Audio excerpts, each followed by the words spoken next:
తాకట్లో ఉన్న బంగారాన్ని విడిపించి ఆ రోజున మార్కెట్ ధర కట్టి మిగిలిన డబ్బును మీకు అందిస్తుంది కొమ్మూరి గోల్డ్.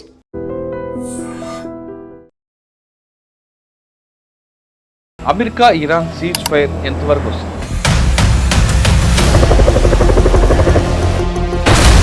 చైనాతో మనం ఫుల్ ప్రెజర్ యుద్ధం చేయగలమా లేదా?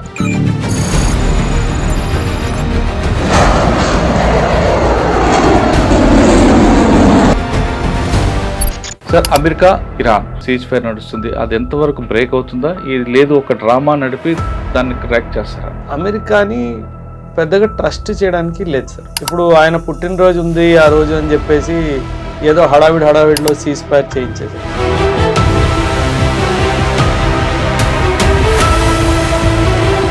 వియత్నాం క్యాంపెయిన్ తీసుకున్నా, ఆఫ్ఘనిస్తాన్ క్యాంపెయిన్ తీసుకున్నా, కొరియన్ క్యాంపెయిన్ తీసుకున్నా, గ్రీస్లో తీసుకున్నా, అమెరికా ఎలా అంటే సార్ హడావిడి బ్యాచ్ సార్. అమెరికా హడావిడి బ్యాచ్. హడావిడిగా యుద్ధంలో దిగిపోయింది, ఉన్న ఆయుధాలన్నీ వారం రోజులు వాడేస్తుంది. ఆ తర్వాత ఇంకా సీజ్ ఫైర్ అంటే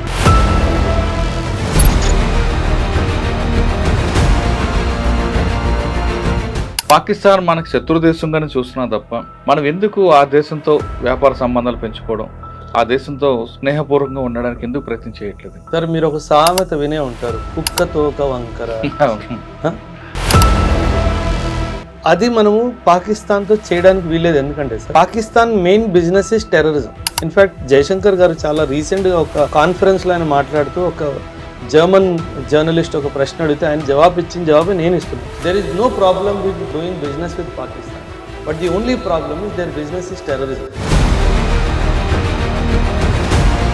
చైనాతో వ్యాపార సంబంధాలు మనకు బాగున్నాయి, కానీ ఇప్పటివరకు లేదు. కానీ ఫ్యూచర్లో వాళ్ళతో కంప్లీట్గా వార్ వచ్చింది అనుకో, చైనాతో మన ఫుల్ ప్రెజర్కి వార్ చేసే కెపాసిటీ మనకు ఉందా లేదా? ప్రశ్న ఏంటంటే యుద్ధం దేనికోసం చేయాలి? మనం చైనా ఇద్దరు యుద్ధానికి వెళ్తే ఆ వార్ ఆఫ్ అట్రిషన్కే వెళ్ళిపోతుంది.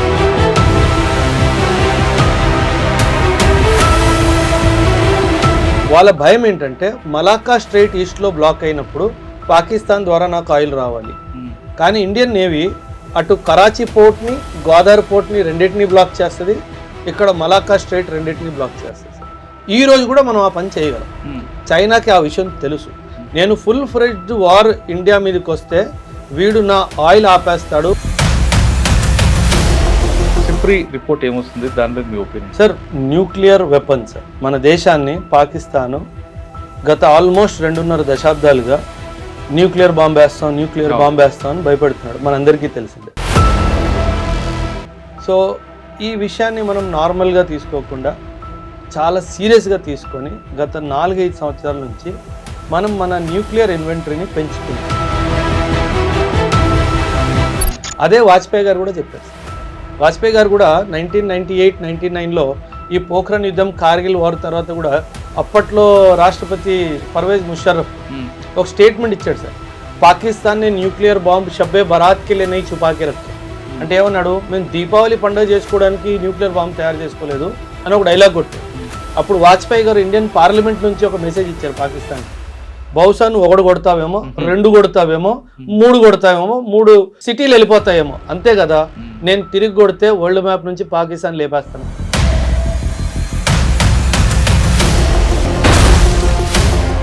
Welcome to I dream. America Iran cease fire ఎంతవరకు వస్తుంది, అందులో ఎంత విశ్వసనీయం? అదేవిధంగా మనం పాకిస్తాన్ పాటు మరొక శత్రు దేశం ఉన్న చైనాతో మనం ఫుల్ ప్రెజర్ యుద్ధం చేయగలమా లేదా? ఒకవేళ పాకిస్తాన్తో మనం ఎందుకు వ్యాపార సంబంధాలు కొనసాగట్లేదు? ఇలాంటి అంతర్జాతీయ విషయాలపై మనతో మాట్లాడడానికి మేజర్ ఓబ్రాయ్ గారు ఉన్నారు. ఆయన Ekam IAS academy director. Major Oberoi గారికి ఇంటర్నేషనల్ వ్యవహారాల మీద మనకు పూర్తిగా చాలా ఈ 3 అంశాలే కాకుండా చాలా విషయాలు తెలుసుకుందాం. సార్ నమస్తే అండి. నమస్తే సార్. సార్, అమెరికా ఇరాన్ దీని మీద సంబంధించి సీజ్ ఫైర్ నడుస్తుంది, అది ఎంతవరకు బ్రేక్ అవుతుందా? ఇది లేదు ఒక డ్రామా నడిపి దాన్ని క్రాక్ చేస్తారా? అదొక విషయంతో పాటు మనం పాకిస్తాన్తో పాటు మనకు మరొక దేశం చైనాతో మనకి వార్ ఎప్పటి నుంచి వస్తుంటుంది, కానీ అది మన చేతులతోనే యుద్ధాలు చేస్తుంటాం. ఎల్ఓసి లేదు కాబట్టి, లేసి కాబట్టి అది ఒకవేళ ఎప్పుడైనా ఫ్యూచర్లో మన ఫుల్ ఫ్లెడ్జ్డ్గా ఎడ్జెంట్ చేయడానికి మనం సిద్ధంగా ఉన్నామా లేదా? పాకిస్తాన్తో మనం కేవలం వారుగానే చూస్తాం, శత్రు దేశం చూస్తాం, కానీ ఎందుకు వ్యాపార సంబంధాలు కొనసాగించి ఒక మిత్ర దేశంగా కలుపుకోవడానికి మనకు అవకాశం ఎందుకు ఉండట్లేదు? అంటే మనకు అక్కడి నుంచి కమర్షియల్ క్రాప్ చాలా వస్తుంటాయి కదా, యాపిల్ వెళ్తుంది, చాలా విషయాలు వస్తుంటాయి. ఎందుకు ఆ యాంగిల్లో ఎందుకు వాళ్ళని మనం దగ్గర తీసుకోవడం ప్రయత్నం చేయట్లేదు? ఇది ర్యాపిడ్ ఫైర్ షో అని చెప్పలేదు సార్, మీరు ముందే ఒక 4-5 క్వశ్చన్లు డైరెక్ట్గా అడిగారు కాబట్టి నాకు నా ఆర్మీ ఇంటర్వ్యూ గుర్తొచ్చింది. ఆయన ఎస్ఎస్బి భోపాల్ కమాండెంట్ గారు ఒక 10-12 క్వశ్చన్లు చెప్పుకుంటూ వెళ్ళిపోయాడు సార్. అంటే నేనేమో చెప్దామని స్టార్ట్ చేసి ఇంకో క్వశ్చన్ చెప్తున్నాడు, అంటే నాకు చెప్పే అవకాశం కూడా ఇస్తాడో లేదని. ఆ తర్వాత ఆయన ఆపేసి నౌ స్టార్ట్ యంగ్ మ్యాన్ అన్నాడు. ఆయన నౌ స్టార్ట్ యంగ్ మ్యాన్ అన్నాడు, నేను అన్ని క్వశ్చన్లు మర్చిపోయాను. సో మీరు అడగగానే నాకు అలాగ అనిపించింది.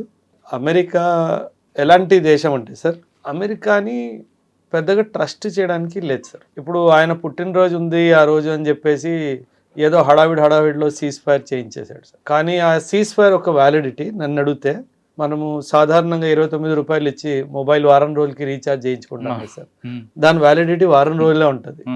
అదేవిధంగా ఈ సీజ్ ఫైర్ వ్యాలిడిటీ మహా అయితే వారం రోజులు ఉంటుంది అంతే, దానికి మించి ఉండదు.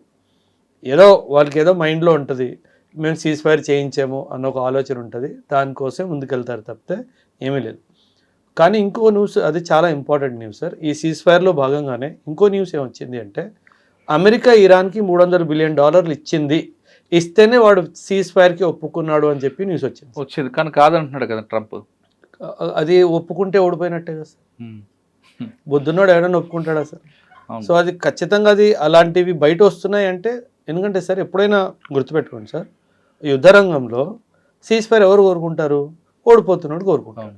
వాడే దాని గురించి మాట్లాడతాడు కూడాను. ఏనాడైనా ఇరాన్ నుంచి సీజ్ ఫైర్ గురించి ఏమైనా న్యూస్ వచ్చిందా? రాలేదు. వాడు ఏ రోజైనా కోరుకున్నాడా? కోరుకోలేదు. సో వాడు యుద్ధం చేయడానికి సిద్ధంగానే ఉన్నాడు. అంటే ఇక్కడ యుద్ధం ఎవరికి వద్దు అంటున్నారు? అమెరికాకు వద్దు అంటున్నారు సార్.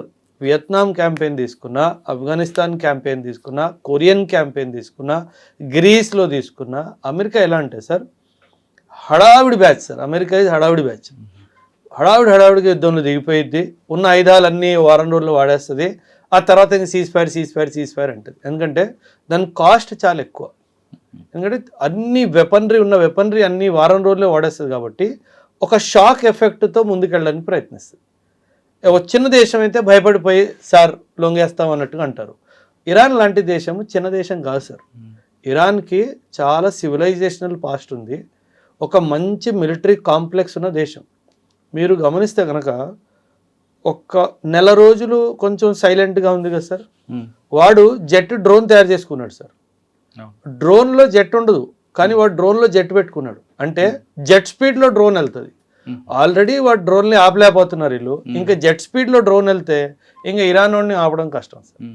సో ఇప్పుడు ఇరాన్ దగ్గర డ్రోన్స్, మిజైల్స్ ఎలాంటివి ఉన్నాయంటే అమెరికా దగ్గర వాటికి జవాబు లేదు. చాలా దరిద్రంగా అందరి ముందు ఓడిపోతే బాగోదు, సూపర్ పవర్ నేను కాబట్టి ఏదో ఒక విధంగా డబ్బులు ఇచ్చైనా సరే సీజ్ ఫైర్ చేయించుకోరా బాబు, ఉన్న పరువు కాస్త పోయిద్ది, ఆ ఉద్దేశంతో జరిగింది సీజ్ ఫైర్. ఆ దేశానికి అధ్యక్షుడిని వాళ్ళు తీసుకొచ్చి కాల్చి చంపేశారు కదా, మరి దానికి ఈ డబ్బులతో పోల్చుకుంటారా, లేదా మా దేశ అధ్యక్షుని చంపే కాబట్టి ఆ పగని తీర్చుకునే అవకాశం ఉందా ఇరాన్? ఖచ్చితంగా సార్. ఇరాన్ సార్ ఈ యుద్ధానికి బ్రేక్ తగిలినా, ఒక చిన్న బ్రేక్ వచ్చినా సరే అది స్పీడ్ బ్రేకర్ మాత్రమే, గోడ కాదు సార్. ఇది మనం అర్థం చేసుకోండి సార్. ఈ యుద్ధము ట్రంప్ ఇక్కడ కూర్చున్నంత వరకు, ఇజ్రాయిల్ తన మైండ్ సెట్ ఎలా ఉందో ఆ దేశాన్ని మైండ్ సెట్ ఇలాగే ఉన్నంత వరకు ఈ యుద్ధం ఆగదు సార్. మేబీ కొంచెం సైలెన్స్ రావచ్చు, సీజ్ ఫైర్ మెయింటైన్ అవ్వచ్చు, కానీ ఇరాన్ వాడు అటు యెమెన్ని సపోర్ట్ చేయడం ఆపేయడు, అటు జార్డన్ని సపోర్ట్ చేయడం ఆపేయడు, హౌతీస్ని సపోర్ట్ చేయడం ఆపేయడు, హమాజ్ని సపోర్ట్ చేయడం ఆపేయడు. ఇంకా ఇరాన్ ప్రస్తుతం అప్పర్ హ్యాండ్లో ఉంది. ఇరాన్దే పై చేశారు ఈ యుద్ధంలో, మనం ఒప్పుకున్నా ఒప్పుకోపోయినా సార్. ఒకవైపు ఇజ్రాయెల్ని బాధాడు, ఒకవైపు అమెరికాని బాధాడు, మిడిల్ ఈస్ట్లో కువైత్, బహ్రెయిన్, యుఏఈ, సౌదీ అందరినీ బాధాడు. వాడికి నచ్చినోడిని నచ్చినప్పుడు, నచ్చిన టైంలో, నచ్చిన విధంగా అటాక్ చేసుకున్నాడు ఇరాన్ వాడు. సో నాతో పెట్టుకోవద్దు అని ఒక క్లియర్ మెసేజ్ మిడిల్ ఈస్ట్లో ఇచ్చేసాడు. దీనివల్ల ఇప్పుడు ఏమవుద్దంటే సార్, మిడిల్ ఈస్ట్లో ఒక అన్రెస్ట్ క్రియేట్ అవుతుంది సార్. మిడిల్ ఈస్ట్లో ఒక పవర్ రైవలరీ ఉంది సార్. దీన్ని మీ ప్రేక్షకులు కూడా అందరూ చేసుకోవాలి. మిడిల్ ఈస్ట్లో సౌదీ అరేబియాకి ఇరాన్కి మధ్యలో ఎప్పుడూ పవర్ రైవలరీ ఉంటుంది సార్. నేను గొప్ప అని సౌదీ, నేను గొప్ప లేదనేసి ఇరాన్. సో ఈ రెండు పవర్ రైవల్స్ మధ్యలో ఈ ఇంకొక 2 ఎంటిటీస్ అవుట్ సైడ్ నుంచి వచ్చి వీళ్ళకి సపోర్ట్ ఇవ్వగానే సిస్టమ్ అంతా డిస్టర్బ్ అయిపోయింది సార్. ఈ వారికి ముందు అందరూ సౌదీ అరేబియాది పై చెయ్యి అని అనుకునేవాళ్ళు. కానీ ఇప్పుడు సౌదీ అరేబియా ఉన్న పొజిషన్లో ఖచ్చితంగా సౌదీ అరేబియా పై చేయి కాదు అని చెప్పేసి ఇరాన్ వాడు నిరూపించాడు. సౌదీ అరేబియాని బెదిరించడానికైనా మిగతా మిడిల్ ఈస్ట్ కంట్రీస్ని కంట్రోల్లో పెట్టడానికైనా సరే వాడు వాళ్ళ మీద దాడులు కొనసాగిస్తూనే ఉంటాడు. సీజ్ ఫైర్కి అమెరికా డబ్బులు ఇచ్చిన తర్వాత కూడా దేశ అధ్యక్షుని చంపినందుకు దానికి ప్రతీకారం ఉంటుందట ఇప్పుడు ఇవాళ రేపైనా? 100%. అందులో అక్కడ చనిపోయింది లీడర్, సుప్రీం లీడర్. వాళ్ళ లీడర్, వాళ్ళ పొలిట్ బ్యూరో ఎలా ఉంటుందంటే ఆయన అందరికీ హెడ్ ఆయనే. అండ్ ఫస్ట్ డే అటాక్లో ఆయన లేపేశారు సార్. సో ఖచ్చితంగా వాళ్ళకి ఆ పగ తీర్చుకోవాలి అన్న ఒక ఆలోచన ఉంటుంది కదా సార్. అండ్ ఆ పగ ఎలా తీర్చుకుంటారు సార్? ఇరాన్ చాలా చాలా ఖచ్చితంగా చెప్పింది, ఏదో ఒక రోజు నేతన్యాహుని లేపేయడం ఖచ్చితంగా ఖాయం. అది ఎప్పుడు జరుగుతుంది, ఎలా జరుగుతుంది ఎవరికి తెలియదు సార్. బట్ ఖచ్చితంగా వాళ్ళు మాత్రం గురిపెట్టి కూర్చుంటారు. అది జరిగిన రోజు ఇంక ఇజ్రాయిల్ ఫుల్ ఫ్లెజ్డ్గా ఇరాన్ మీదకి వెళ్తుంది. అప్పుడు ఏం జరుగుతుందో దేవుడికి తెలుసు. ప్రజెంట్ సిచ్యువేషన్లో ఒకవేళ వార్ ఆగిందంటే క్రూడ్ ఆయిల్ ఇవన్నీ కూడా మన రేట్ తగ్గే అవకాశం ఉంటుందా? ఆ జలసంధి ఓపెన్ అవుతుంది అంటున్నారు సార్. మీరు ఎప్పుడైనా గుర్తుపెట్టుకోండి సార్, క్రూడ్ ఆయిల్ రేట్లు పెంచడమే ప్రభుత్వం చేసే పని సార్, తగ్గించదు సార్. తగ్గించడం అన్నది సార్, అందుకే ఈ యుద్ధాల వల్ల పేదవాడికే లాస్ సార్, వాడికే ప్రాబ్లం. కానీ ఇప్పుడు ఈ యుద్ధం స్టార్ట్ అయ్యి ఎన్నో రోజులైంది, గత కొన్ని నెలలుగా ఈ ప్రాబ్లం నడుస్తూనే ఉంది. కానీ మన ప్రభుత్వము ఎప్పుడు క్రూడ్ ఆయిల్ ధరలు పెంచలేదు. ఒక నెల రోజుల క్రింద 3 సార్లు బహుశా ఒక 9 రూపాయల దాకా పెరిగినట్టు. కానీ మీరు అడిగిన క్వశ్చన్కి చాలా పెద్ద బ్యాక్గ్రౌండ్ ఉంది సార్. ప్రభుత్వము ఎందుకంటే కొన్ని నెలలుగా ఈ ఆయిల్ డిస్ట్రిబ్యూటర్ కంపెనీస్ లాసెస్ని చూస్తున్నారు కాబట్టి అక్కడ నుంచి సరఫరా అయ్యే ఆయిల్ ధర తగ్గిపోయినా సరే అది కన్జ్యూమర్కి మాత్రం రాదు సార్. ఆ బెనిఫిట్ ఆయిల్ కంపెనీస్కే ఇస్తారు. సో దట్ వాళ్ళకి జరిగిన నష్టాలకి వాళ్ళకి ఏదో ఒకటి సెట్ అవ్వాలి అన్న ఉద్దేశంతో. అంటే ఎలాగా పబ్లిక్ అలవాటు అయిపోతారు కాబట్టి అది ఎగ్జాక్ట్లీ సార్. అందుకే మనం చరిత్రలో చూసుకుంటే ధరలు పెంచడం కానీ తగ్గించడం ఉండదు. తగ్గించినా సరే ₹1 పావులా తగ్గిస్తాడు, పెంచడం మాత్రం రూపాయల్లో పెంచుతాడు. అంటే 120 రూపాయలకి పబ్లిక్ అలవాటు అయిపోయారు లీటర్ పెట్రోల్కి. కంటిన్యూ చేస్తారు తప్ప ఇంకా ఉండదు. అది మళ్ళీ మీరు అన్నట్లు తగ్గించి 10 పైసలు 20 పైసలు అంతే, 25 పైసలు 50 పైసలు 60 పైసలు అలా తగ్గించి మాకు అవకాశం ఎంత వీలైనంత మేము తగ్గించేము అని చెప్తారు. అది ప్రతి ప్రభుత్వం చేసేదే కదా సార్, అందులో కొత్త ఉంది సార్. ఓకే, అంటే ఇది టెంపరీ సొల్యూషన్ అంతే తప్ప పర్మనెంట్ సొల్యూషన్ కాదు సీజ్ ఫైర్ అని. కాదు సార్. కానీ ఇరాన్ నమ్మడం లేదు, హడావుడి చేసి అమెరికాని కూడా నమ్మడం లేదు. ఖచ్చితంగా సార్. అంటే ఇక్కడ సరే ఆ యుద్ధం నిర్ణయం తీసుకుంది ట్రంప్. ఇప్పుడు సడన్గా డౌన్ అవుతున్నాం కాబట్టి అప్పర్ హ్యాండ్ ఇరాన్ అవుతుంది కాబట్టి సీజ్ ఫైర్ అని వస్తున్నారు. కానీ వాళ్ళు పబ్లిక్లో చులకన అవుతాడు కదా. ఒక సామెత ఉంది కదా సార్, అబద్ధాన్ని గట్టిగా అరుస్తే అది నిజంలాగే వినిపిస్తుంది అనేసి. ఎందుకంటే సార్ అమెరికా లాంటి దేశము విశ్వవ్యాప్తంగా పెద్ద మీడియా హౌజెస్ని కంట్రోల్ చేస్తారు సార్. డబ్బులు ఇచ్చో లేదో ఐడియాలజికల్ సపోర్ట్ ఇచ్చో వాళ్ళని కంట్రోల్ చేస్తుంది. ఆ మీడియా హౌజెస్ అందరూ అమెరికాయే యుద్ధం గెలిచింది అని ఒక నెరేటివ్ క్రియేట్ చేస్తారు. సో దానివల్ల ఇప్పుడు వియత్నాం వారు అమెరికా ఓడిపోయింది అన్న విషయం మీకు తెలుసు, నాకు తెలుసు, 10th క్లాస్ పాస్ అయిన స్టూడెంట్ వాడు కూడా తెలుసు. కానీ అమెరికన్ హిస్టరీలో ఆ యుద్ధము గెలిచినట్టే రాసుకున్నారు. అంటే మన పాకిస్తాన్ ప్రవర్తన అప్పుడప్పుడు అనిపిస్తుంది కదా, వాళ్ళ నాన్నగారు అమెరికా నుంచి వచ్చిన ప్రవర్తన. సో వాళ్ళు కొత్తగా ఏం నేర్చుకోలేదు. ఎవరైతే వాళ్ళకి అన్నము బియ్యం పంపిస్తున్నారో వాళ్ళ నాన్నగారు వాళ్ళని చూసి నేర్చుకున్నారు. అంటే ఇప్పుడు సీజ్ ఫైర్ వచ్చినా సామాన్యుడికి మాత్రం ఎలాంటి హ్యాపీ ఉండదు అంటారు సార్. యుద్ధాలు జరిగితే అందరికంటే ఎక్కువ నష్టపోయేది సామాన్యుడే సార్. ఆర్థికంగాను and maybe some infrastructure loss గాను నష్టపోయేది సామాన్యుడే సార్. అచ్చా, సరే మనం అమెరికా ఇరాన్ పక్కన పెడతామండి, పాకిస్తాన్ గురించి మాట్లాడారు కాబట్టి. పాకిస్తాన్ మనకు శత్రు దేశంగానే చూస్తున్నాం తప్ప మనం ఎందుకు ఆ దేశంతో వ్యాపార సంబంధాలు పెంచుకోవడం, ఆ దేశంతో స్నేహపూర్వకంగా ఉండడానికి ఎందుకు ప్రయత్నం చేయట్లేదు? అంటే ఒక విధంగా అలా చేస్తే కొంత వాళ్ళు మార్పు వచ్చే అవకాశం ఉంటుందేమో అని. సార్ మీరు ఒక సామెత వినే ఉంటారు, కుక్క తోక వంకర. అది ఏడాది కూడా ఎలకతోలు సామెత కూడా ఉంది. విశ్వదాభిరామ వినురవేమ.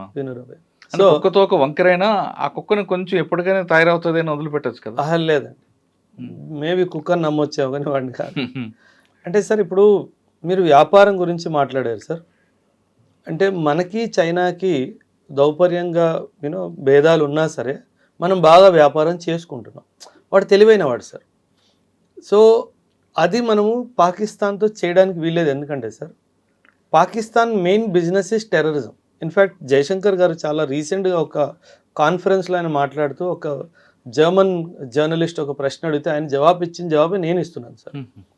There is no problem with doing business with Pakistan, but the only problem is their business is terrorism and I'm not in that business అని చెప్పాడు. సో ఒక దేశము కేవలం టెర్రరిజం లాంటి వ్యాపారం చేస్తున్న దేశంతో మనం ఏం వ్యాపారం చేస్తాం?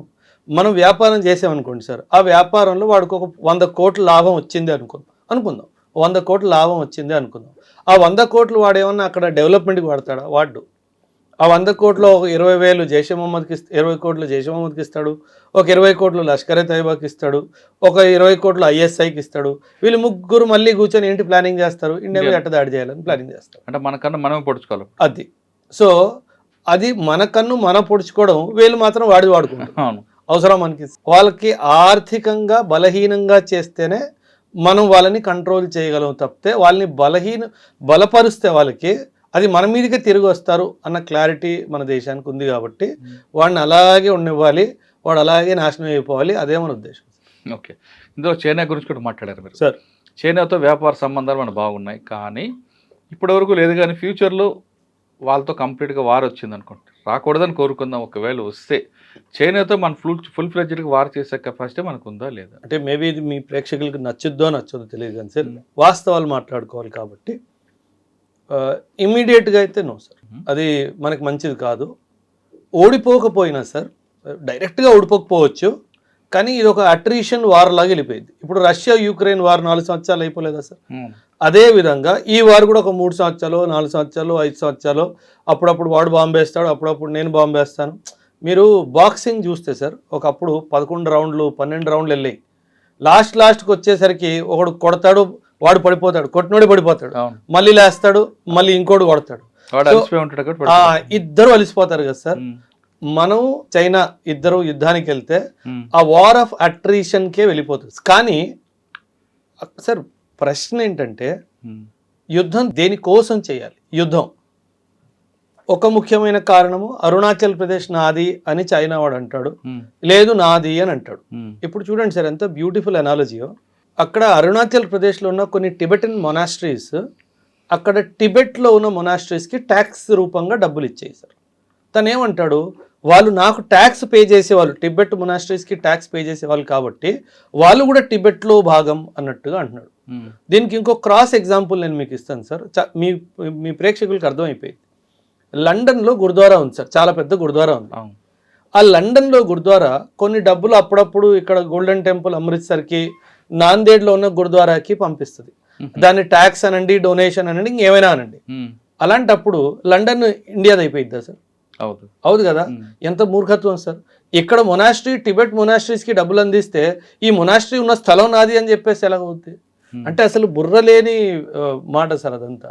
సో చైనా వాడు ఏంటంటే నాకు నీకు తగు ఉంది, మన బార్డర్ డిస్ప్యూట్ ఉంది, ఇది అలైవ్ ఉంది అని చెప్పడానికి మాత్రమే దాన్ని ఓపెన్ ఉంచాడు sir. Sikkim is an integral part of India అని 2003లో యాక్సెప్ట్ చేసిన చైనా అరుణాచల్ ప్రదేశ్ యాక్సెప్ట్ చేయకపోవడానికి కారణం ఏంటంటే ఆ డిస్ప్యూట్ అలా అలైవ్ ఉండాలి సార్, ఏదో ఒకటి ఉండాలి 100%. ఇప్పుడు చైనా ఎలా అంటే సార్, ఎప్పుడైనా గుర్తుపెట్టుకోండి సార్, నేషనల్ పవర్ అంటాం సార్. నేషనల్ పవర్ అంటే ఆర్థికంగాను, సామాజికంగాను, పొలిటికల్ గాను, మిలిటరీ గాను మనకన్నా కొంచెం పై ఎత్తే ఉంది చైనాది. ఇప్పుడు ఇద్దరు మాట్లాడుకోవడానికి కూర్చున్నారు సార్, ఒక ఇద్దరు మనుషులు చలో మనం ఒక సొల్యూషన్కి వద్దామని కూర్చున్నారు సార్. అందులో ఎవరిది చెల్లిద్ది సార్? ఎవడైతే బలమైనోడు ఉంటాడో వాడి దగ్గర చెల్లిద్ది. సో మనం కూర్చొని మాట్లాడుకున్నా వాడితే చెల్లిద్ది సార్, ఎందుకంటే మనకన్నా ప్రస్తుతం వాడే బలవంతుడు కాబట్టి. సో మాటల్లో కూడా వాడే గెలుస్తాడు, యుద్ధంలో కూడా వాడే గెలుస్తాడు. అందుకే మనం రెండు అవాయిడ్ చేస్తే బెస్ట్. ఓకే, కానీ ఇప్పుడు వరకు మనకి ఎల్ఏసీ ఉంది అక్కడ చైనా దగ్గర, పాకిస్తాన్ దగ్గర ఎల్ఓసి. అవును, ఎల్ఏసీ ఉంది కాబట్టి మన చేతులతోనే ఫైటింగ్ చేస్తుంటాం, కర్ర కూడా వాడడం. అవును, కానీ ఫ్యూచర్లో అక్కడికి వెళ్ళి ఎల్ఓసి వచ్చే అవకాశం ఉంటుందా వెపన్స్ తీసుకొని? అంటే ఇప్పుడు రాకూడదని కోరుకుందాం. రాకూడదు సార్. సార్ చైనా చాలా తెలివైన దేశం సార్. మనము చైనాని ఎప్పుడు అంటే మనం చైనా గూడ్స్ ఉంటాయి కదా, చైనా మాల్ చూసి చైనాని కంపేర్ చేసుకుంటాం, కానీ అది వాస్తవం కాదు సార్. మీరు సైన్స్లో కానీ, రోబోటిక్స్లో కానీ, ఆర్టిఫిషియల్ ఇంటెలిజెన్స్లో కానీ, మెషిన్ లెర్నింగ్లో కానీ ఇవన్నీ చూసుకుంటే చైనా చాలా దూరం వెళ్ళిపోయింది సార్. అంటే ఎందుకంటే అక్కడ వ్యవస్థ మీద ఎటువంటి అడ్డంకాలు లేవు సార్. ఆ వ్యవస్థని ప్రశ్నించేవాడు ఎవడు లేడు సార్. బికాజ్ అక్కడ డెమోక్రసీ లేదు కాబట్టి, ప్రజారాజ్యం కాదు అది, అది కమ్యూనిస్ట్. ఇక్కడ ప్రజారాజ్యం ఉంది కాబట్టి మన ప్రభుత్వం ఏవైనా చెయ్యాలి అంటే 100 ప్రశ్నలు, ఒక 1000 కళ్ళు, ఒక 2000 వేళ్ళు ప్రభుత్వం ముందుకు వస్తాయి. కానీ అక్కడ అట్లా కాదు సార్. అందుకే ఎవడు ప్రశ్నించేవాడు లేడు కాబట్టి వాడికి నచ్చింది వాడు చేసుకోవచ్చు. సో దానివల్ల ఏంటంటే వాడు నిమిషానికి 100 కిలోమీటర్ల దూరంగా పరిగెడుతున్నాడు, మనం నిమిషానికి 10 కిలోమీటర్ల వేగంగా పరిగెడుతున్నాం. సో అందుకే టైం గడుస్తున్న కొద్దీ మనకి వాడికి దూరం పెరుగుతుందే తప్పితే తగ్గట్లేదు సార్. బట్ తాబేలాగా అంతే, వాడు చాలా ఫాస్ట్గా పరిగెడుతున్నాడు సార్. ఎందుకంటే 1848 నుంచి 1948 చైనా వాళ్ళు ఆ సెంచురీ, ఆ 100 సంవత్సరాలని ఆ సెంచురీ ఆఫ్ హ్యూమిలియేషన్ లా భావిస్తారు సార్. ఎందుకంటే అప్పుడే ఓపియం వార్స్ జరిగాయి, అప్పుడే హాంకాంగ్ పోవడం జరిగింది, అన్నీ జరిగాయి సార్. 1948 నుంచి 2048 వరకు ఇది సెంచురీ ఆఫ్ డామినెన్స్ అంటారు వాళ్ళు. సో వాళ్ళు ఇప్పుడు ఆ డామినెన్స్ ఫేజ్లో ఉన్నారు కాబట్టి ఈ టైం ఫ్రేమ్లో సార్ నేను అనుకున్నంత వరకు, నేను ఇంటర్నేషనల్ రిలేషన్షిప్స్ని అర్థం చేసుకున్నంత వరకు నాకు తెలిసి 2047 వరకు చైనా చేస్తే గనక ఒకే ఒక యుద్ధం చేసే అవకాశం ఉంది, అది తైవాన్ని ఆక్రమించుకోవడం సార్. అది కూడా నేను అనుకుంటున్నాను 20% అవకాశం ఉంది, మిగతా 80% 2047 తర్వాత చూద్దాంలే అనే అవకాశం అయితే ఉండొచ్చు సార్. ఎందుకంటే వాళ్ళ గ్రోత్ ఆగిపోయింది సార్. వాళ్ళకి ఏంటంటే 2048 లోపు నేను వరల్డ్ నెంబర్ 1 ఉండాలి అన్న ఆలోచన వాడుకుంది. ఇది మంచి ఆలోచన, చైనా పరంగా చూసుకుంటే మంచి ఆలోచన. సో ఇప్పుడు యుద్ధానికి వెళ్తే వాడు మళ్ళీ వెనక్కి వెళ్ళిపోతాడు. అది తైవాన్ విషయమైనా కానివ్వండి, ఇండియా విషయమైనా కానివ్వండి, వాడు వెనక్కి వెళ్ళిపోతాడు. ఆ క్లారిటీ వాడికి ఉంది సార్. సో ఖచ్చితంగా మన దేశం మీద కానీ తైవాన్ మీద కానీ యుద్ధానికి వెళ్ళే అవకాశం తక్కువ ఉంది అన్నది నా అనుమానం. మలాక్కా డైలమా అని చెప్పి చైనాకి ఒక చాలా పెద్ద సమస్య ఉంది సార్. ఇండోనేషియా దగ్గర మలాక్కా స్ట్రైట్ ఉంది సార్. చైనా యొక్క ఆయిల్ విశ్వవ్యాప్తంగా ఎక్కడి నుంచి అయితే వస్తుందో, రష్యా నుంచి కాకుండా ఎక్కడి నుంచి అయితే వస్తుందో అదంతా మలాక్కా స్ట్రైట్ నుంచే వెళ్తుంది సార్. ఆ Malacca strait is a choke point for China. China clarity ఏముందంటే మన ఇండియా ఇక్కడ అండమాన్ అండ్ నికోబార్ ఐలాండ్స్ దగ్గర చాలా దగ్గరలో ఉంది కాబట్టి ఇండియా వాళ్ళ షిప్స్ని పెట్టి అక్కడ ఎయిర్ స్ట్రిప్స్ని క్రియేట్ చేసి ఎయిర్ ఫోర్స్ని తీసుకొచ్చి నన్ను బెదిరించే అవకాశం ఉంది అన్న క్లారిటీ చైనాకు ఉంది సార్. ఓకే సార్, చైనా చాలా తెలివిగా చైనా పాకిస్తాన్ ఎకనామిక్ కారిడార్ చేయించుకుంది సార్. వాళ్ళ భయం ఏంటంటే మలాక్కా స్ట్రైట్ ఈస్ట్లో బ్లాక్ అయినప్పుడు పాకిస్తాన్ ద్వారా నాకు ఆయిల్ రావాలి, కానీ ఇండియన్ నేవీ అటు కరాచీ పోర్ట్ని, గ్వాదర్ పోర్ట్ని రెండింటినీ బ్లాక్ చేస్తుంది, ఇక్కడ మలాక్కా స్ట్రైట్ రెండింటినీ బ్లాక్ చేస్తుంది సార్. ఈ రోజు కూడా మనం ఆ పని చేయగలం. చైనాకి ఆ విషయం తెలుసు. నేను ఫుల్ ఫ్లెడ్జ్డ్ వార్ ఇండియా మీదకి వస్తే వీడు నా ఆయిల్ ఆపేస్తాడు, వీడు నాకు రావాల్సిన సార్ మన economy we are a consumption economy sir. అంటే మనం వాడుతాం ఎక్కువ. Chinese economy is an export led economy. వాడు అమ్ముతాడు ఎక్కువ. సో వాడు ఎకానమీ బ్లాక్ అవ్వాలి అంటే వాడు ట్రేడ్ రూట్స్ బ్లాక్ అవ్వాలి. మనం ఒక 4 రోజులు మలాక్కా స్ట్రైట్ బ్లాక్ చేసి ఇటు Karachi port and Gwadar port పాకిస్తాన్ది బ్లాక్ చేసాం అనుకోండి, 4 రోజుల్లో చైనా వాడు మోకాల మీద మన మీద ముందుకు వస్తాడు. మనం చెయ్యగలము అన్న క్లారిటీ వాడికి ఉంది, కానీ వాడు దాన్ని కౌంటర్ చేసే కెపాసిటీ కూడా చైనా దగ్గర ఉంది సార్. అందుకే ఇది చాలా పెద్ద యుద్ధం అయిపోయింది. కరెక్టే, కానీ మన అపోజిషన్ పార్టీ ఎందుకు ఆపుతున్నాయి సార్? ఇప్పుడు గవర్నమెంట్ మీరు అడిగే ప్రశ్న వెనుక ఒక పాయింట్ ఉంది సార్. మీరు రూలింగ్ పార్టీ సార్, నేను అపోజిషన్ పార్టీ సార్. మీరు ఒక పని చేస్తున్నారు సార్, దానివల్ల మీకు మంచి పేరు వస్తుంది సార్. నేనేం చేయాలి అప్పుడు? నువ్వు చేస్తున్న పని తప్పు. కరెక్ట్, అది రాజకీయంగా మీరు అన్నట్లు పాలిటిక్స్, నేషనల్ సెక్యూరిటీ, నేషనల్ సంబంధించిన విషయం, వ్యవహారం కదా. అపోజిషన్ పార్టీ అది అపోజిషన్ లో ఎవడున్నా సరే సార్, ప్రస్తుతం ఉన్న పార్టీ అపోజిషన్ లో ఉన్నా, లేదా ఇప్పుడు పరిపాలన ఉన్న పార్టీ అపోజిషన్ లో ఉన్నా, ఎవరైనా సరే అదే పని చేస్తారు కదా సార్. ఎందుకంటే క్రెడిట్ అక్కడికి వెళ్ళిపోతుంది కదా సార్. మీ క్రెడిట్ వచ్చేసింది అనుకోండి, నేను ఎందుకు కోరుకుంటాను? మీకు హిస్టరీ చెప్తాను. క్రెడిట్ కోసం మనం కొన్ని విషయాలు తీసుకుంటే నేషనల్ సెక్యూరిటీ అవ్వచ్చు, నేషనల్ డెవలప్మెంట్ విషయంలో కొంత కాంప్రమైజ్ అవ్వాలి అనేది రాజకీయ నాయకుల దగ్గర మనం ఎక్కువ ఎక్స్పెక్ట్ చేయట్లా, అది ఎక్స్పెక్టేషన్ ఎక్కువైపోలా. మీరు ఆదర్శవాదం చూస్తున్నారు, అది పాలిటిక్స్లో పనిచేసిద్దా సార్? జరగదు. ఇప్పుడు 1 నేషన్ 1 ఎలక్షన్ ఒక జరిగింది, అవును. బీజేపీ దాన్ని మొత్తానికి తీసుకొచ్చే క్రమంలోనే ఉంది. ఒక్క టైం ఇప్పుడు 1 నేషన్ 1 ఎలక్షన్ ఉండొద్దు అని చెప్పి కాంగ్రెస్ వాళ్ళు ఫైట్ చేస్తున్నారు. అవును. ఒకప్పుడు 1 నేషన్ 1 ఎలక్షన్ కావాలని చెప్పి కాంగ్రెస్ ఫైట్ చేసింది, వద్దు అని బీజేపీ ఫైట్ చేసింది. ఒక 30 సంవత్సరాల క్రితం టేబుల్ టర్న్ అయిపోయిందా? అంతే సార్. ఇప్పుడు రేపు వేరే ప్రభుత్వం పవర్లోకి వస్తే మళ్ళీ మనోళ్ళే నిల్చుంటారు, అరే బాబు అది మంచిది కాదు, నికోబార్ ఐలాండ్స్లో అక్కడ మెరీన్ లైఫ్ డిస్టర్బ్ అయిపోతుంది అంటారు. మనకు మెరీన్ లైఫ్ ముఖ్యమా, నేషనల్ సెక్యూరిటీ ముఖ్యమా? రెండు ముఖ్యమే, నేను కాదనట్లేదు సార్. కానీ మనం ఏమంటే సమయభావం, మీరు సమయభావం చూసుకుంటే ఏంటి, మనకి నేషనల్ సెక్యూరిటీ ముఖ్యం మీరు అనుకున్నట్టు. అది ఎప్పుడు మీరు ఒక నేషనలిస్ట్ అయినప్పుడు, మీరు నేషనలిస్ట్ కానప్పుడు అది మీకు ముఖ్యం కాదు. ఓకే, ఇన్ని రకాలు మాట్లాడుతున్నాం కదా సార్ మనం. అసలు మన దగ్గర 5వ తరానికి సంబంధించిన ఆయుధ సామాగ్రి ఉందా అంటే సార్, మనం 5th జనరేషన్ ఎయిర్ క్రాఫ్ట్ గురించి మీరు మాట్లాడుతున్నారు సార్. మనం రీసెంట్గా తేజస్ ఎయిర్ క్రాఫ్ట్ని Mark 1 Mark 2 మనం స్వయంగా డెవలప్ చేసుకుంటాం సార్. But they are not 5th generation sir. మన దగ్గర 5th జనరేషన్ ఎయిర్ క్రాఫ్ట్ మన సొంతం లేవు సార్. బట్ రఫేల్ మనం ఏదైతే ఫ్రాన్స్ నుంచి తీసుకుంటున్నామో that is the 5th generation aircraft sir. కానీ సార్ ఇప్పుడు నన్ను అడిగితే సార్, యుద్ధ భూమి మారిపోతుంది సార్. అంటే నేను ట్రైనింగ్ తీసుకున్నప్పుడు, యాజ్ ఏ సైనికుడిగా నేను ట్రైనింగ్ తీసుకున్నప్పుడు, we are more into fighting and preparing for ground battle. అంటే భూమి మీద యుద్ధం ఎలా చేయాలి దాని మీద ఎక్కువ మమ్మల్ని నేర్పించారు సార్.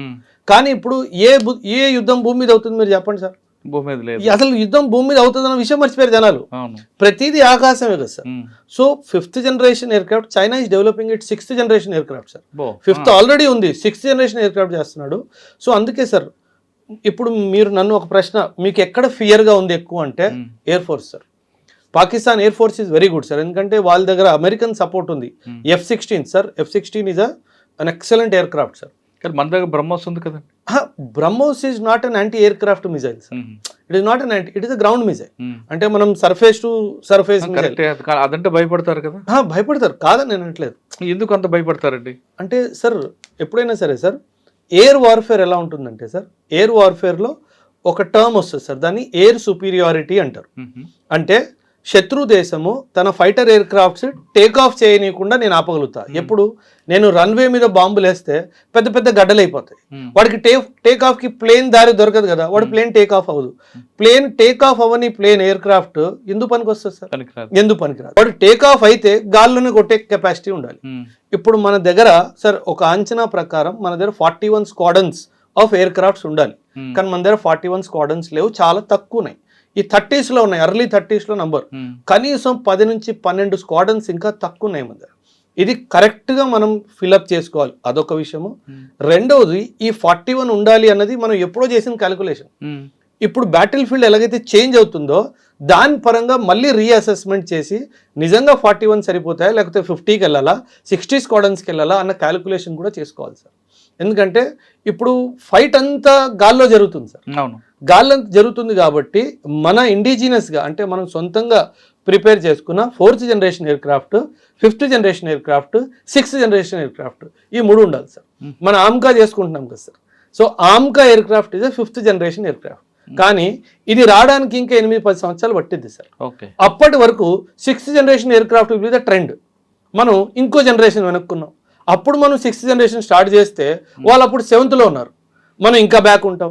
సో ఈ గ్యాప్ ఏదైతే ఉందో, ఎయిర్ సుపీరియారిటీ గ్యాప్, దీన్ని తగ్గించుకోవాలి సార్. అంటే ఒక జనరేషన్ వెనుకున్నాం మనం 100%. ఓకే, పాకిస్తాన్ దారి ఎక్కువ ఉందంటున్నారు కదా మీరు. అంటే వాడికి అమెరికా వాడు ఇచ్చాడు కదా సార్, F-16s ఇచ్చాడు. అంటే వీడు తిరిగి డబ్బు ఇచ్చాడో ఏమి ఇచ్చాడో నాకు తెలియదు సార్, కానీ మొత్తానికి అయితే ఉన్నాయి సార్. అంటే వాటిలో వేసుకోవడానికి పెట్రోల్ ఉందో లేదో తెలియదు, కానీ బండి అయితే ఉంది. కానీ మనం ఏం తీసుకోకూడదు అమెరికా అంటే మనం ఎప్పుడు సార్ అమెరికా ఎక్విప్మెంట్ ఏంటంటే సార్, అమెరికా వాడిది ఒక పాలసీ ఉంది సార్. అమెరికా వాడు ఎప్పుడు టెక్నాలజీ ట్రాన్స్ఫర్ చేయడు సార్ వాడు. సో వాడు ఏమంటాడంటే ఎప్పుడు ఒక బయ్యర్ సెల్లర్ రిలేషన్షిప్ మెయింటైన్ చేయడానికి ప్రయత్నిస్తాడు సార్. అమెరికా వాడు ఏంటంటే అమ్మేవాడిని నేను, కొనుక్కునేవాడివి నువ్వు, అంతే. ఆ రిలేషన్షిప్ అంతే. అంటే ప్రిన్సిపల్ ఏజెంట్ రిలేషన్షిప్ అంటాం కదా సార్, ఆ రిలేషన్షిప్ మెయింటైన్ చేస్తాడు. కానీ రష్యా వాడు ఏంటంటే, సరే మనం ఇద్దరం కలిసి మ్యానుఫ్యాక్చరింగ్ చేసుకుందాం, కొన్ని ప్లాంట్స్ నీ దగ్గర పెట్టుకో, కొన్ని ప్లాంట్స్ నా దగ్గర పెట్టుకుందాం అని చెప్పి జాయింట్ ప్రొడక్షన్ చేస్తాం. అమెరికా కూడా జాయింట్ ప్రొడక్షన్ చేయడు సార్, అదొక ప్రాబ్లం వాడితోటి. రెండో ప్రాబ్లం ఏంటంటే వాడు టెక్నాలజీ ట్రాన్స్ఫర్ ఇవ్వని చెప్పాను కదా ఫస్ట్ ప్రాబ్లం. పాకిస్తాన్కి ఇస్తాడా? వీరని చెప్తాను.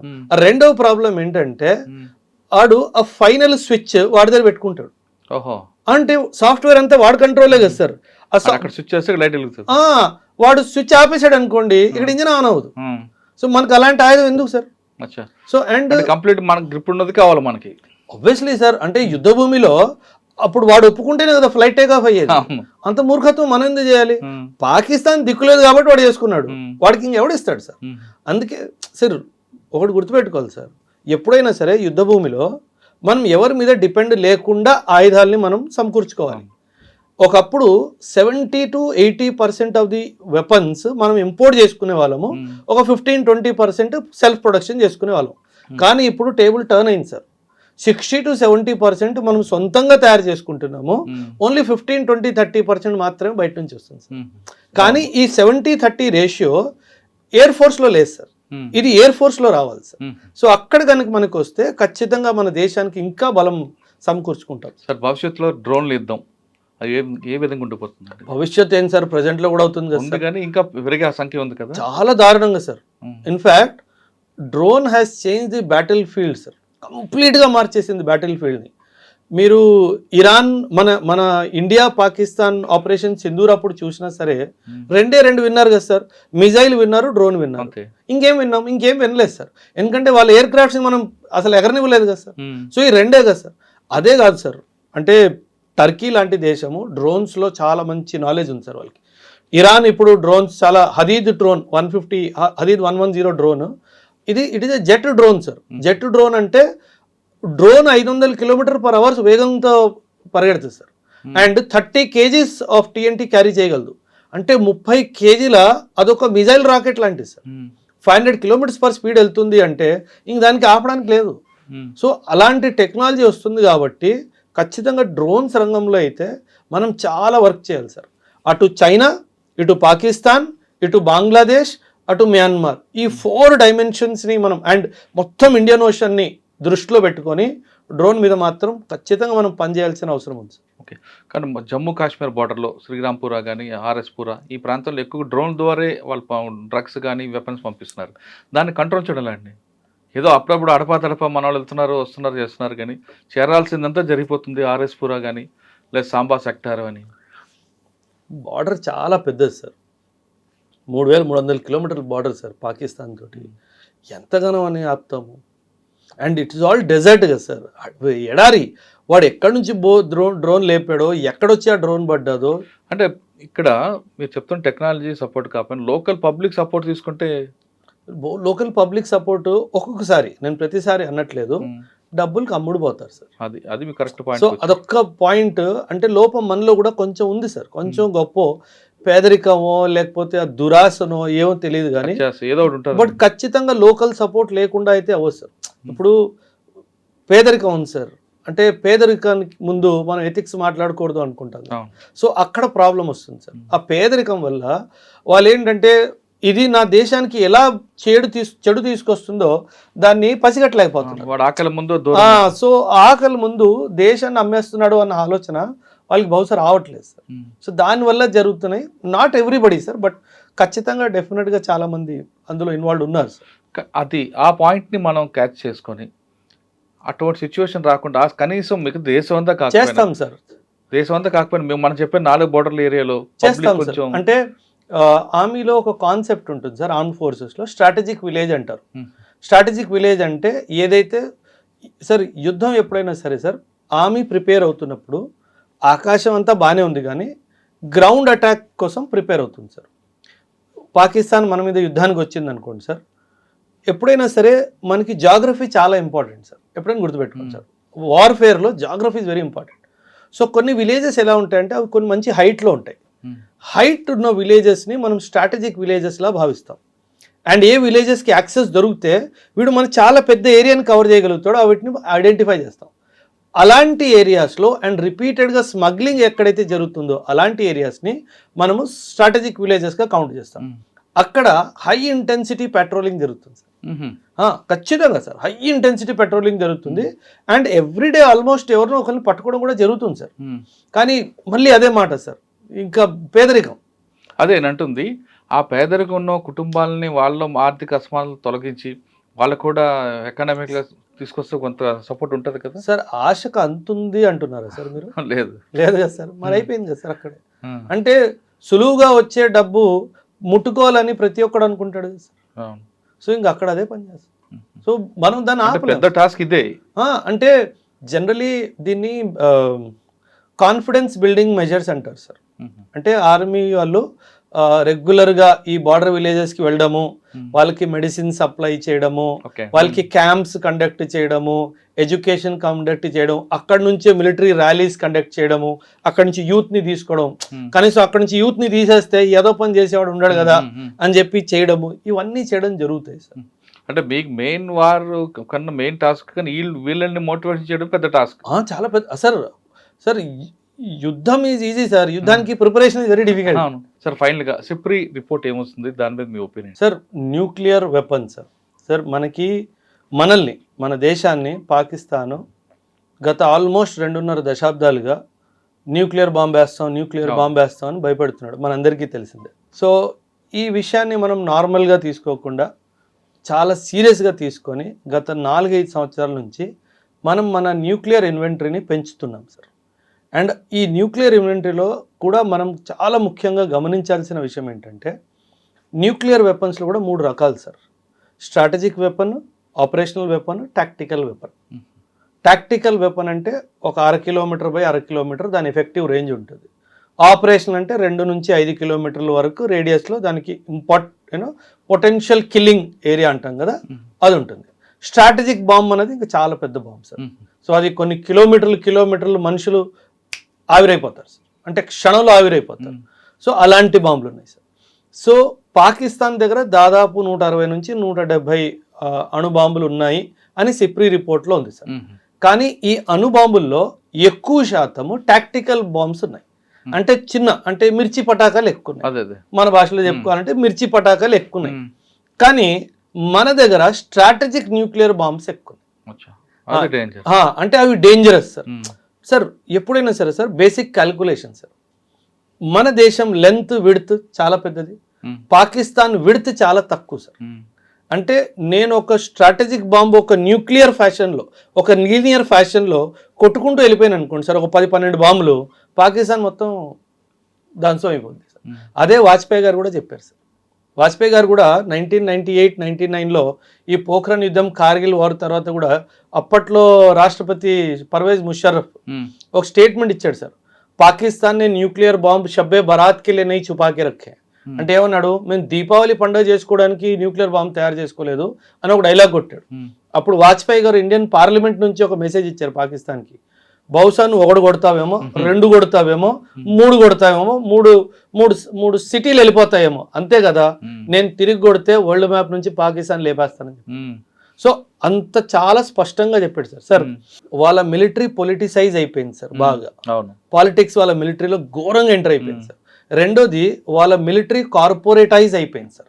అంటే పాకిస్తాన్ మిలిటరీ వాళ్ళు మిలిటరీ ట్రైనింగ్ ఇవన్నీ కాదు సార్, వాళ్ళు చేసేది వ్యాపారాలు. అంటే డైపర్ మ్యానుఫ్యాక్చరింగ్ కూడా పాకిస్తాన్ ఆర్మీ తయారు చేస్తుంది సార్. అంటే వాళ్ళంతా దిగజారి పేరు మీరు అర్థం చేసుకోండి. అరే కార్పొరేట్ వర్క్లో దానికి ఏం పని? పెట్రోల్ పంపులు నడపడం వాళ్ళ పనే, మాల్స్ నడుపుతున్నారు వాళ్ళ పనే, ఇంపోర్ట్ ఎక్స్పోర్ట్ ట్రేడ్ చేస్తున్నారు వాళ్ళ పనే. ఒరే మిలిటరీ కదరా మీరు అంటే అవన్నీ మాకు తెలియదు, మా సార్ ఇట్లా చెప్పారు.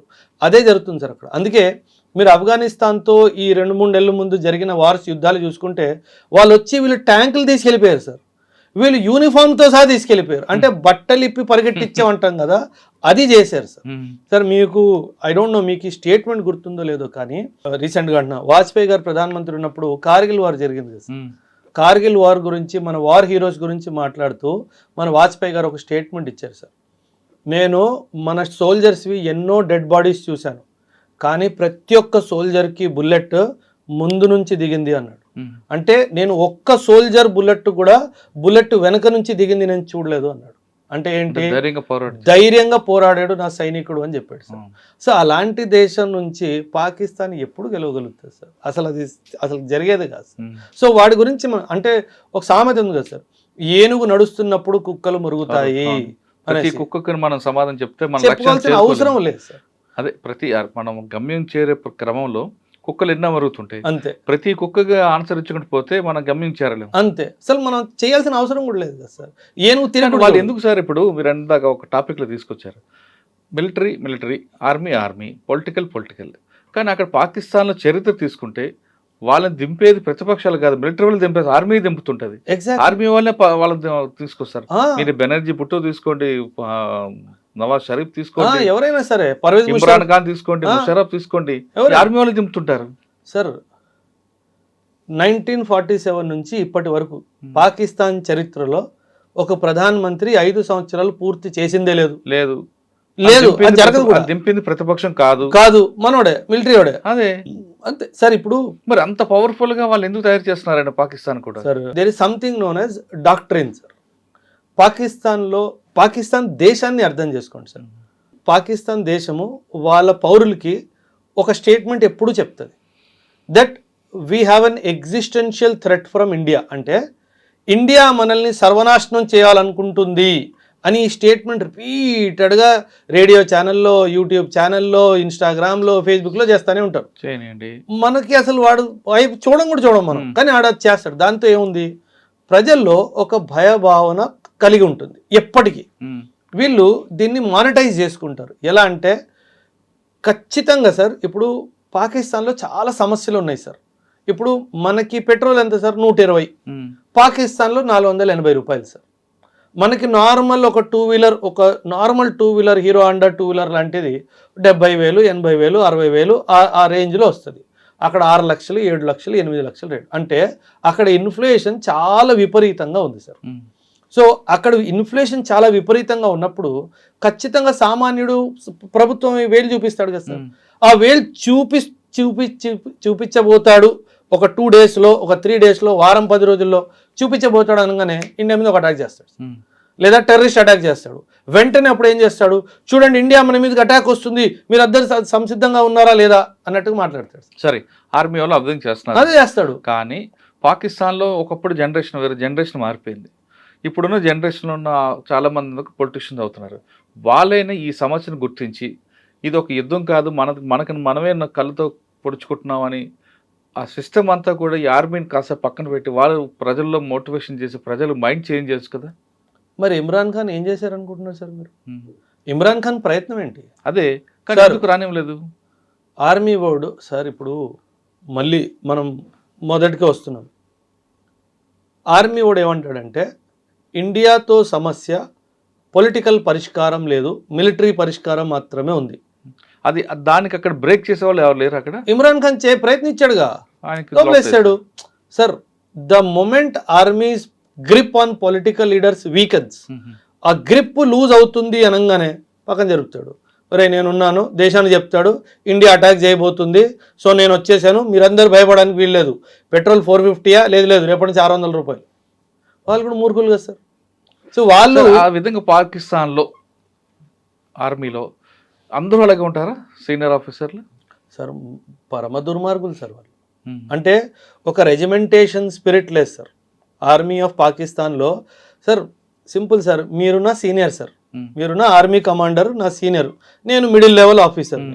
నేను ప్రతిసారి మీకు ఫోన్ చేసి సార్ మనకు ఆయుధాలు తగ్గిపోతున్నాయి, కొన్ని ఆయుధాలు కొనండి అంటే అది కాదు, ఫస్ట్ అది చెప్పు. ఆ డైపర్లు ఆర్డర్ వచ్చింది కదా, 1 కోటి డైపర్లు, 1 crore డైపర్స్ ఎక్కడ దాకా ప్రొడక్షన్ వచ్చింది అని మిమ్మల్ని అడుగుతారు. నాకేమనిపిస్తుంది, వీడు నేను వెపన్స్ గురించి మాట్లాడితే డైపర్స్ గురించి మాట్లాడితే దుర్మార్గుడు అని చెప్పేసి. సో మీకు నాకు ఆ కోఆర్డినేషనే లేదు. సో సరే, ఎప్పుడైనా సరే ఒక సైనికుడు యుద్ధ భూమిలో ప్రాణత్యాగానికైనా సిద్ధపడతాడంటే ఎప్పుడు అంటే నా లీడరు, నా వెనకున్న లీడరు నా గురించి ఆలోచిస్తున్నాడు, నా వెనక ధైర్యంగా ఉన్నాడు అన్న ఆలోచన ఉంటేనే ఒక జూనియర్ వెళ్ళి యుద్ధం చేస్తాడు. నా senior is busy in diaper production అంటే వాడు ఎందుకు ఉంటాడు సార్ అక్కడ? కరెక్ట్. వాడు అవకాశం చేసి వాడు పారిపోడా, ఎందుకంటే వాడికి డబ్బు కావాలి కదా సార్. వాడికి పెళ్ళాం పిల్లలు ఉన్నారు, వాడికి అమ్మా నాన్న ఉన్నారు, ఇంట్లో భూములు పొలాలు ఉన్నాయి సార్. పాకిస్తాన్ ఒక చాలా పెద్ద తప్పు చేసింది సార్ స్టార్టింగ్లోనే. వీళ్ళు ఏం చేశారంటే సార్, ఒక ఆర్మీ ఆఫీసర్ ట్రైనింగ్ అయిపోయి లెఫ్టినెంటో క్యాప్టెన్ అయ్యాడు అనుకోండి, ఓకే 2 ఎకరాల భూమి. క్యాప్టెన్ నుంచి మేజర్ అయ్యాడు అనుకోండి, 5 ఎకరాల భూమి. మేజర్ నుంచి లెఫ్టినెంట్ కర్నల్ అయ్యాడు అనుకోండి, 10 ఎకరాల భూమి. సో వాడు బ్రిగేడియర్ మేజర్ జనరల్ అయ్యే వరకు వాడు పెద్ద భూస్వామి అయిపోతాడు. సో ఇప్పుడు మీరే మేజర్ జనరల్ సార్, మీకు పాకిస్తాన్ ఆర్మీ వాడు యుద్ధానికి వెళ్ళరా అని చెప్పారు. మీ వెనక మీకు 150 ఎకరాల పొలం ఉంది, మీరు వెళ్తారా యుద్ధానికి? పోను. పిచ్చోళ్ళ మీరేమన్నా యుద్ధానికి వెళ్ళడానికి? మీరేమంటారు, నాకు ఒంట్లో బాగాలేదు నేను అనట్లేదు అంటారు. అక్కడ అదే జరుగుతుంది. So Pakistan full fledged war వెళ్ళే సమస్య లేదు సార్, ఎప్పటికీ వెళ్ళదు. అండ్ ఇంకో విషయం ఏంటంటే పాకిస్తాన్ దగ్గర ఉన్న ఆయుధాలన్నీ చైనావి కానీ అమెరికావి కానీ సార్, ఈ రెండు దేశాల ఆయుధాలే అతి ముఖ్యంగా పాకిస్తాన్ దగ్గర ఉన్నాయి. కొన్ని ఆయుధాలు ఇరాన్ నుంచి సౌదీ నుంచి కూడా వస్తాయి. సొంతం ఏం లేదు వాడి దగ్గర ఏముంది సార్, వాడి చెప్పులు వాడు కుట్టుకోలేడు, డైపర్లు ఉంటాయి, డైపర్ ఎక్స్పర్ట్ వాడు. సో వాడి దగ్గర ఏం లేదు సార్. సో ఏంటంటే ఒకవేళ పాకిస్తాన్ మన చేతుల్లో చిత్తుగా ఓడిపోయింది అనుకోండి, అప్పుడు ఓడిపోయింది ఎవరు? అమెరికా ఆయుధము, చైనా ఆయుధము, టర్కీ ఆయుధం. సో అందుకే ఈ యుద్ధాన్ని ఎప్పుడు కంప్లీట్గా మనల్ని గెలనివ్వరు సార్, ఖచ్చితంగా జరగదు సార్. అది జరిగితే వాళ్ళ ఆయుధాలు బాగాలేదని ప్రూవ్ అయిపోతుంది. అమెరికా ఇరాన్ సీజ్ ఫైర్ తీసుకుంటే ఇది టెంపరీ మాత్రమే, దీన్ని పూర్తిగా నమ్మలేమంటున్నారు ఓబ్రే గారు. అలా అని పాకిస్తాన్కి శత్రువు ఎవరంటే ఇండియా కాదు, పాకిస్తాన్ ఆర్మీయే ప్రధాన శత్రువు. ఆర్మీ ఉన్నంత వరకు పాకిస్తాన్ ప్రజలు కాదు, పాకిస్తాన్ దేశం కూడా డెవలప్మెంట్ కాదు అనేది చాలా స్పష్టంగా తీసి పారేశారు. ఇది ఈ వారం ఓబ్రే గారితో ఎక్స్ప్లెయిన్ చేస్తూ మరో వారం మరో ఇంటర్నేషనల్ అఫైర్లో కలుద్దాం. అంతవరకు నమస్తే, thank you very much. Thank you sir.